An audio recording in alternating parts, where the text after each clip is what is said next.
Mr. President, I take the floor today to speak in support of legislation reforming the MTB, or Miscellaneous Tariff Benefit process.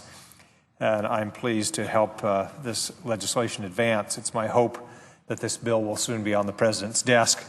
As many will remember, a dark cloud hung over the United States Congress with regard to the practice of earmarking in early 2009.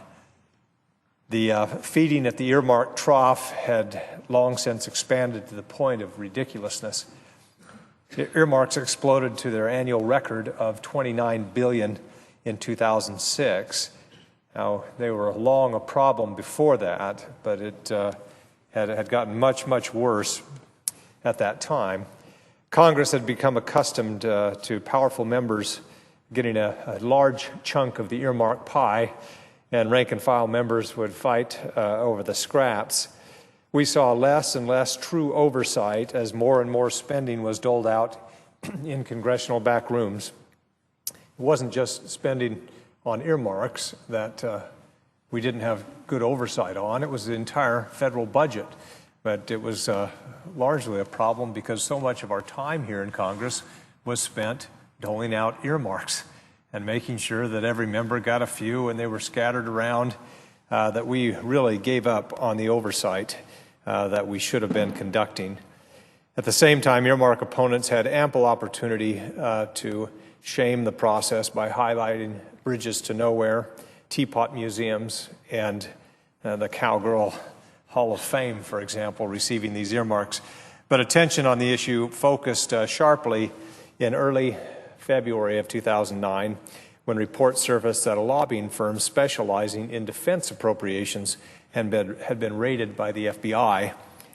The New York Times noted that the firm, quote, had set up shop at the busy intersection between political fundraising and taxpayer spending, directing tens of millions of dollars in contributions to lawmakers, while steering hundreds of millions of dollars in earmark contracts back to clients.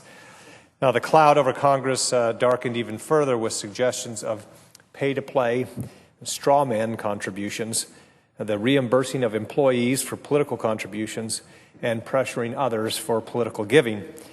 In quick succession, both the House and the Senate rightly put in place a moratorium over all earmarks, a ban that has remained intact ever since. And while we gladly said goodbye to the bad old days of congressional pork barrel spending, we soon found that several things that Congress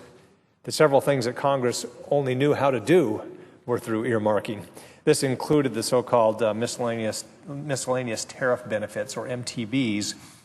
MTBs are provisions that, when signed into law, provide tariff and duty relief for imports that are not domestically produced.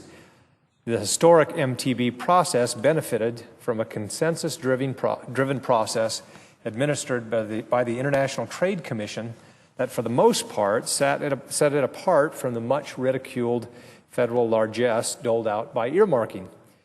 Now, unfortunately, the original process also required an individual bill be introduced by a member of Congress, a specific bill for specific tariff reduction, often to benefit a particular for-profit company.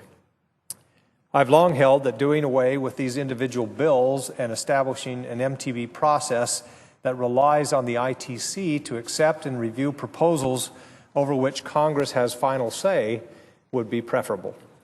Such an approach would both comply with the earmark moratorium while providing taxpayers a measure of confidence that undue influence was not being inappropriately exerted.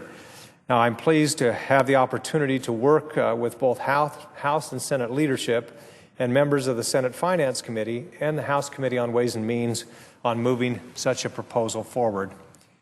To be clear, my goals of being an original co-sponsor of the American Manufacturing Competitiveness Act of 2016 and vocally supporting moving forward with legislation reforming the MTB process is twofold.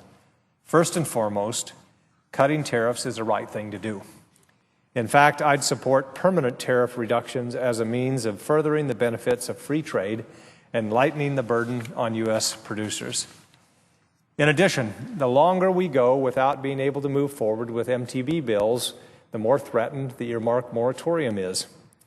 I wish I could say that all members of Congress are willing to permanently walk away from this wayward process of congressional earmarking, but that is not the case, and those wishing to go back to the bad old days will use any excuse to support ending the earmark moratorium.